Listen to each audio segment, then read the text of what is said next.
नमस्कार मित्रांनो, संपूर्ण महाराष्ट्रातल्या राज्यात जेवढी जमलेली भक्तांनो, परशुराम यज्ञभूमी करणी असो, करणीची बाजू असो, कशाची पण बाजू असो, गाणगापुरात महाराजांना जप केले, तपस्या केली, ही केली. दत्त महाराज इथं तपस्या करत होतं, ही करत होतं, जप करत होतं.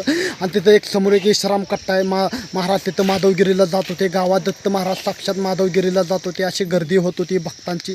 संपूर्ण महाराष्ट्रातल्या राज्यात आपल्या ब्लॉकमध्ये सगळ्यांचं चौकट आपण नवीन व्हिडिओमध्ये पोचतो. आता काही थांबलेलं महाराज आहे, ती गाणगापूरचे दत्ताचे अवतार आहे, ती एकमुखीचा अवतार आहे. ती अशी तुफानी गर्दी असते महाराष्ट्रातल्या राज्यासाठी बघायला.